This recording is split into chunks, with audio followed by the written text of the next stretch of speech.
Shalom teman-teman, apa kabar kalian? Ya, pastinya luar biasa oke. Selamat datang di ibadah Junior Church GB Crown Pele Semarang.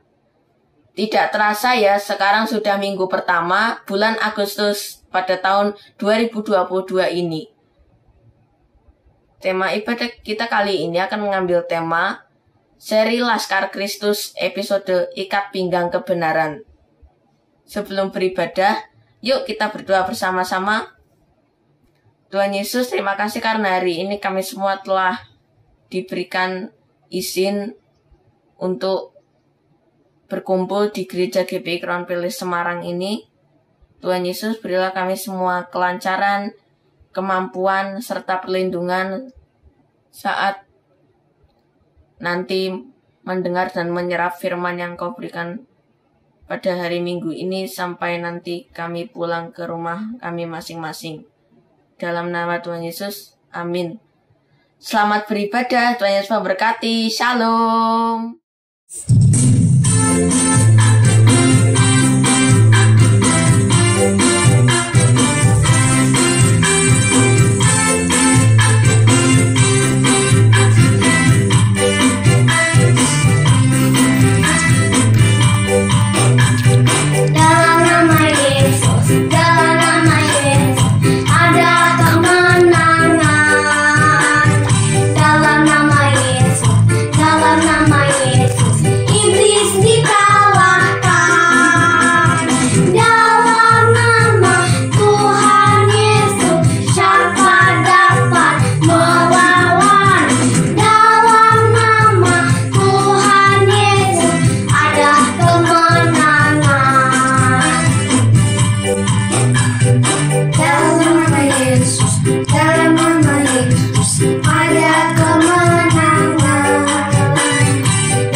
Walau dunia melihat rupa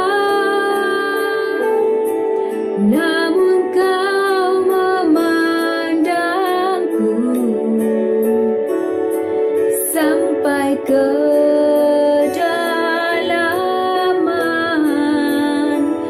hatiku. Tuhan, inilah yang ku tahu, Kau mengenal hatiku jauh melebihi semua yang terdekat sekalipun. Tuhan, inilah yang ku mau, Kau menjaga hatiku supaya kehidupan memancar senantiasa.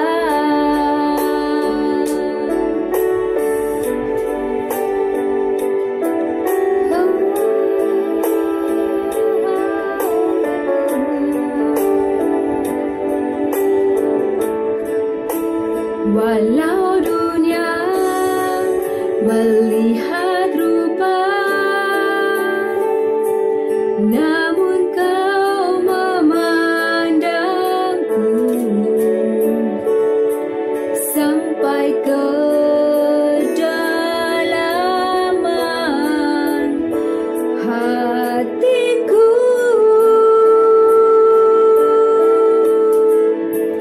Tuhan, inilah yang ku tahu, Kau mengenal hatiku jauh melebihi semua yang terdekat sekalipun. Tuhan, inilah yang Kau tahu, ku menjaga hatiku supaya kehidupan memancar senantiasa.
kemerdekaan RI ke-77. Nah, bulan ini seri daripada GC adalah Laskar Kristus. Nah, apa sih yang harus kita pelajari dari kemerdekaan Republik Indonesia ini sebagai Laskar Kristus? Nah, bayangkan ya adik-adik, 350 tahun Indonesia dijajah oleh Belanda, 3 tahun oleh Jepang. Wah, mereka berjuang mati-matian, mereka merebut kemerdekaan sampai titik darah penghabisan ya. Banyak pejuang-pejuang pahlawan yang berguguran. Nah, puncaknya adalah perjuangan mereka di tanggal 17 Agustus 1945. Nah, mereka bersatu merebut kemerdekaan Indonesia ya. Dinyatakan, diproklamirkan kemerdekaan Indonesia 17 Agustus 1945. Nah, ini ada sebagai contoh dan teladan bagi kita adalah Laskar Kristus, tentara-tentara Allah yang luar biasa ya, yang berjuang ya. Sekarang perjuangan kita bukan melawan darah dan daging, tapi melawan siapa? Roh-roh jahat, penghulu-penghulu, penguasa-penguasa di udara. Kita harus kalahkan mereka. Amin adik-adik. Wah, luar biasa. Karena kita siapa? Kita adalah Laskar Kristus. Kita punya daya juang yang luar biasa. Amin. Kita adalah anak-anak Allah. Kita tentara-tentara Allah ya, tentara-tentara surga. Laskar Kristus yang luar biasa. Nah, hari ini ya, seri tadi kita Laskar Kristus, kita akan mempelajari tentang perlengkapan senjata Allah ya. Pada zaman dulu ya, pada zaman Rasul Paulus.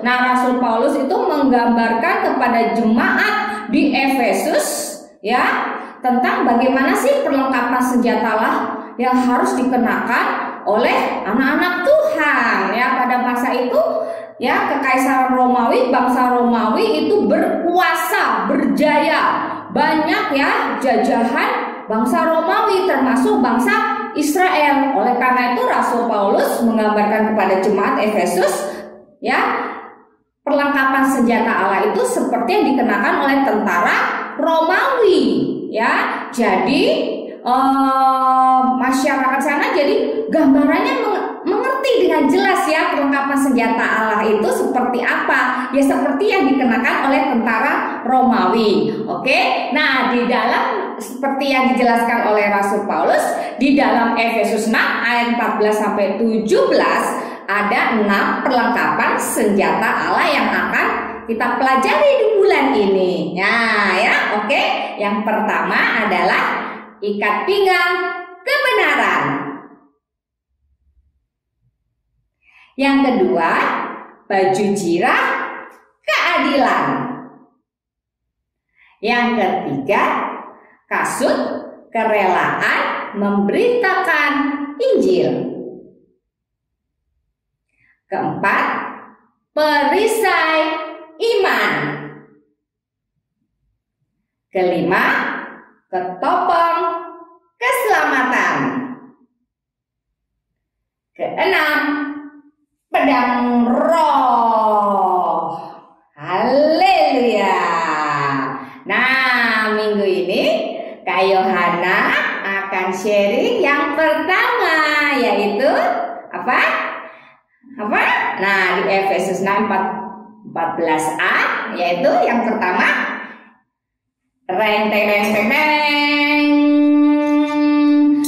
ikat pinggang kebenaran.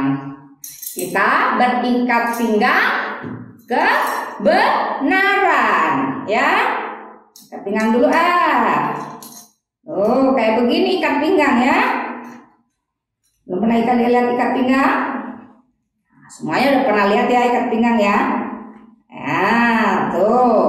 Mantap, ikat pinggang kebenaran. Wah, keren ya. Kalau pakai ikat pinggang lebih keren gitu. Nah, perhatikan apa gunanya ikat pinggang. Ikat pinggang itu gunanya untuk ya, kalau kita pakai celana ya, kita pakai ikat pinggang supaya apa? Supaya celananya tidak kedodoran. Tidak, kalau kedodoran nanti bisa melorot. Malu dong ya. Ya, supaya itu. Nah, jadi ikat pinggangnya harus kan kencang. Kalau ikat pinggangnya kedodoran, ya percuma ya, kedodoran juga, melorot juga celananya ya. Jadi kita harus pakai ikat pinggang. Nah itu Rasul Paulus, tentara Romawi memakai ikat pinggang supaya tidak kedodoran ya. Jadi kuat ya ikatnya, mantap seperti ini. Nah tidak boleh, jadi tidak kendor, tidak kedodoran. Nah seperti ini ya. Oke, nah seperti ini ikat pinggang, berikat pinggang. Kalau namanya ikat pinggang berarti apa? Harus jadi gimana? Melekat di pinggang kita. Nggak mungkin ya kalau namanya ikat pinggang itu kalau kedodoran begini, masa begini? Ya harus melekat. Nah lekat, sekali lagi melekat. Perhatikan adik-adik, harus melekat, nempel, pas ya. Tidak, jadi celananya tidak kendor. Kalau ada celana ya kakak, karena kan bisa buka. Nah seperti itu ya. Kalau ngeliatin papi, papa pakai ikat pinggang kan ketat gitu ya, maksudnya rapat gitu. Papanya nggak kendor-kendor, cuma pakai ikat pinggang kalau kendor-kendor. Nah ya, jadi ikat pinggangnya pas. Ini artinya apa? Melekat. Nomor 1, berikat pinggang berarti kita harus melekat. Melekat kepada siapa? Kepada Tuhan Yesus.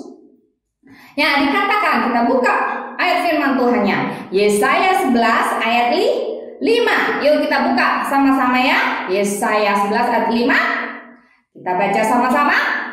Ia tidak akan menyimpang dari kebenaran dan kesetiaan, seperti ikat pinggang tetap terikat pada pinggang, tetap terikat pada pinggang. Nah ya, di Yeremia 13 ayat 11.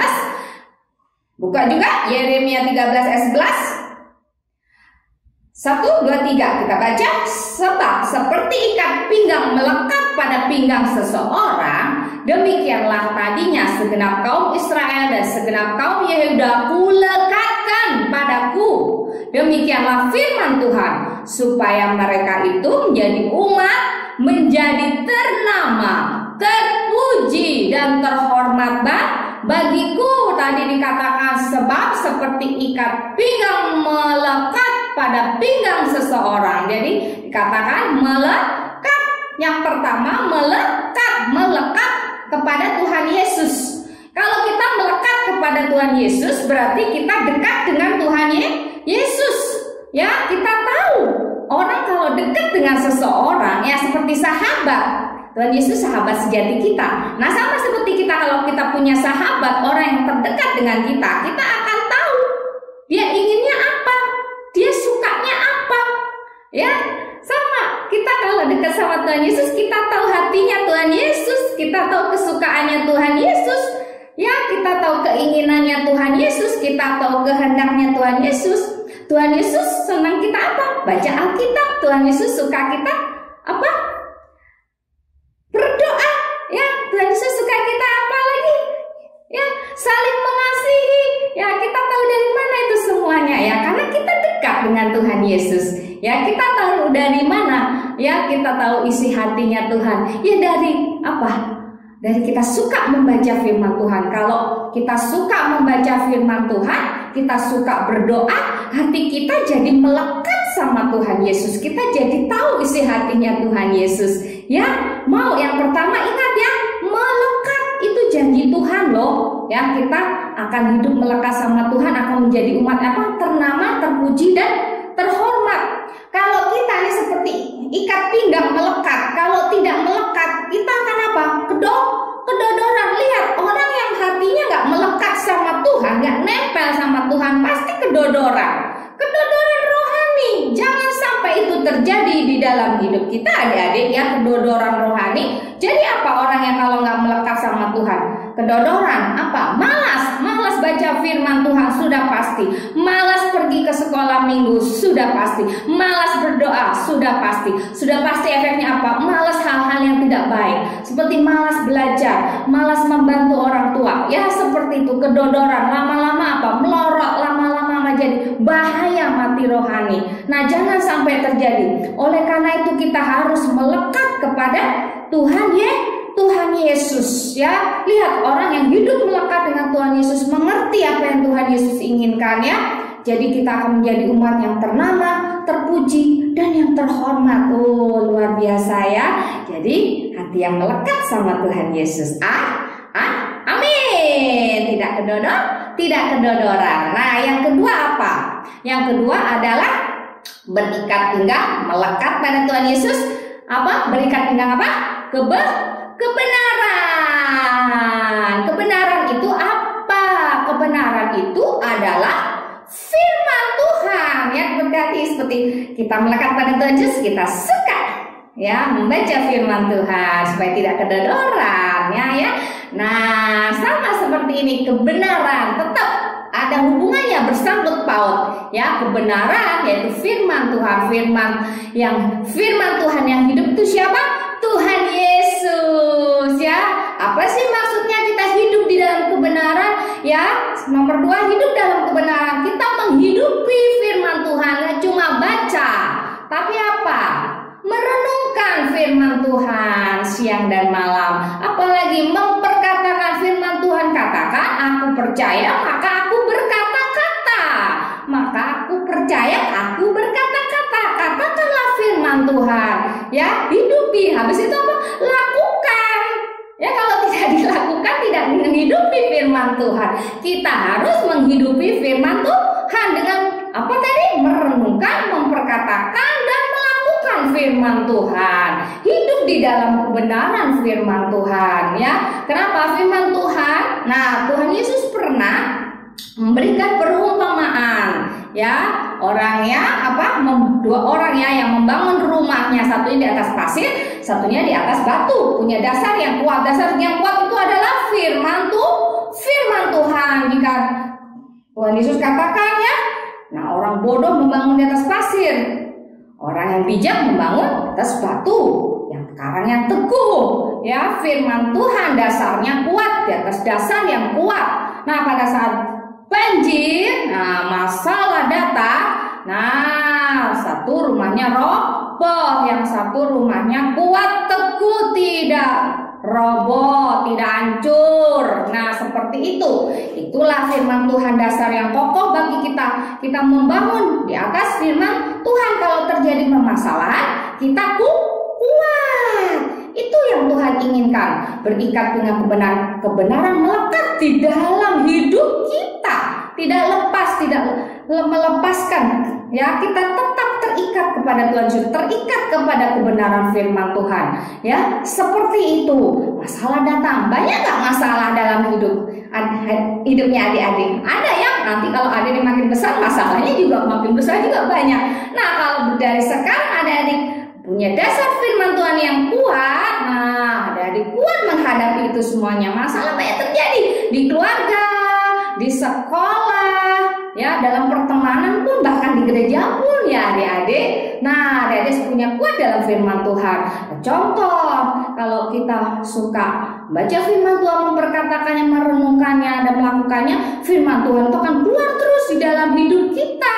Nah ya, kalau sampai adik-adik kesel gitu sama temen atau sama adik sama kakak ya, mungkin ngerusakin barang, kesel gitu ya, atau mungkin ada temen yang ngeselin sekali, bikin jengkel, kita pengen mengeluarkan kata-kata kotor gitu ya, kesel, kita keluarkan kata-kata kotor, langsung ingat firman Tuhan langsung kuat, jangan ada perkataan kotor keluar dari mulutmu, langsung, oh ya Tuhan, tidak, tahan ya, seperti itu, langsung firman Tuhan keluar ya.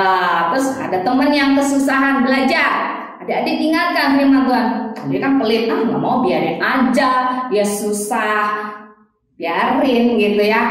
Tuhan Yesus ingatkan melalui firman-Nya, Roh Kudus ingatkan ya. Nah, kasih itu harus murah hati.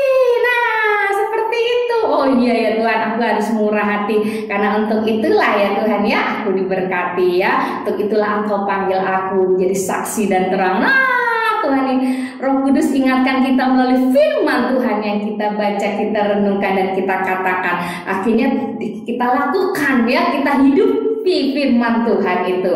Nah, seperti itu ya. Kalau kita marah gitu ya, firman Tuhan katakan, nggak boleh marah loh, marah nggak boleh lama-lama loh, matahari sampai terbenam nggak boleh loh, ingat nanti bisa jadi dosa itu. Nah kayak gitu ya, kita tuh ingatkan terus kalau kita sakit hati, kita kecewa, kita pengen ngebales gitu ya. Nah, diingatkan firman Tuhan, orang bodoh itu yang mengeluarkan isi sakit hatinya ya. Pada saat itu juga, nah firman Tuhan ingatkan terus menerus di dalam hidup kita ya. Nah, seperti Kak Yana juga pernah mengalami waktu nanti SMP, SMA ya. Ada yang ngatain Kak Yohana, wah membuli, menghina. Pernah kita alamin itu? Ya, ada teman-teman yang ngata-ngatain kita, menghina gitu ya kan. Firman Tuhan ingatkan ya. Kudus ingatkan tentang firman Tuhan kepada Kak Yohana, jangan membalas kejahatan dengan kejahatan, jangan membalas caci maki dengan caci maki, katanya ya, kata firman Tuhan. Untuk itulah kau dipanggil ya untuk memperoleh berkat. Nah Kak Yohana, oh iya Tuhan, aku dipanggil karena aku akan memperoleh berkat-berkat-Mu ya, aku akan jadi saksimu, aku tidak membalas ya. Sama seperti itu kalau ada teman-teman yang ngatain kita, jangan balas kejahatan dengan kejahatan. Firman Tuhan itu muncul, jangan membalas caci maki dengan caci maki. Nah firman Tuhan itu mengingatkan kita selalu ya, dan kita hidup di dalam firman Tuhan. Luar biasa. Lihat janji Tuhan, kita akan jadi umat yang ternama, terpuji dan terhormat. Karena ikat pinggang kebenaran ini melekat pada hidup kita. Ya, ikat pinggang kebenaran. Kebenaran akan firman Tuhan. Tuhan Yesus melekat dalam hidup kita, kebenarannya melekat di dalam hidup kita. Kita hidup di firman Tuhan. Amin adik-adik. Nah, itulah ya adik-adik yang dimaksud dengan ikat pinggang kebenaran. Yuk kita jadi saksinya Tuhan. Ya, kita jadi tentara Laskar Kristus yang luar biasa, yang gagah perkasa. Berikat pinggang kebenaran. Haleluya. Adik-adik, untuk menutup ibadah sekolah minggu hari ini, kakak ajak adik-adik untuk berdoa ya. Yuk siapkan hati kita kepada Tuhan. Tidak boleh ada yang bermain ya. Bapa kami di surga, mengucap syukur buat hari ini, buat pertolongan-Mu, buat kebaikan-Mu, pemeliharaanmu, dan perlindungan-Mu dalam kehidupan kami. Bahkan kasih setia-Mu yang tidak pernah berhenti untuk mengasihi hidup kami. Tuhan, kami sudah memuji, memuliakan nama Engkau, dan mendengarkan firman Engkau. Biarlah firman Tuhan pada hari ini mengenai ikat pinggang kebenaran yang merupakan bagian dari perlengkapan senjata Allah dapat mengalahkan tipu muslihat iblis Bapa.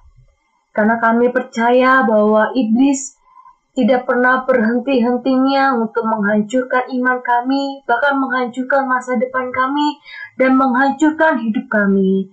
Sehingga iblis tidak pernah berhenti untuk menjauhkan kami dari Engkau ya Bapa.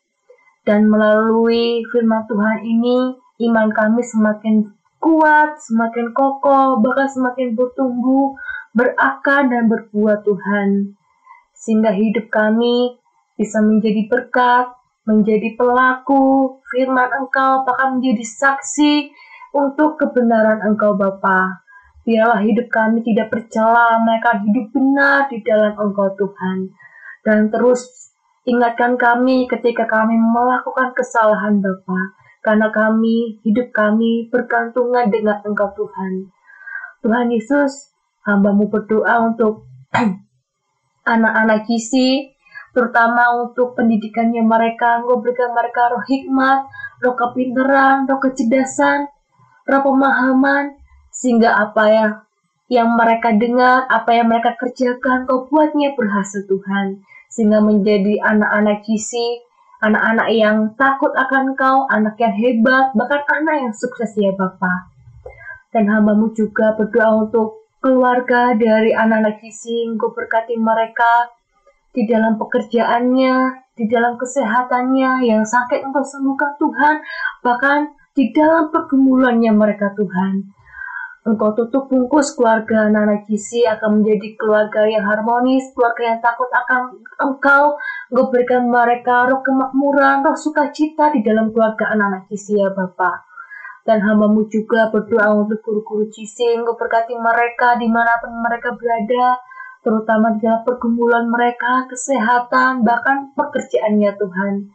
Karena mereka telah mengorbankan hidupnya untuk melayani Engkau, bahkan untuk mengajar, mendidik, mengayomi anak-anak GC ya Bapa. Karena kami percaya jeripaya mereka tidak pernah sia-sia di dalam Engkau Tuhan. Engkau melindungi kami seperti biji mata Engkau Bapa. Terima kasih ya Bapa untuk hari ini. Berkah surgawi kiranya turun atas kehidupan kami. Engkau senantiasa memelihara hidup kami, tanpa sedikit pun kami berkekurangan ya Bapa. Dan ampunilah segala dosa-dosa kami yang kami lakukan, baik sengaja atau tidak Tuhan.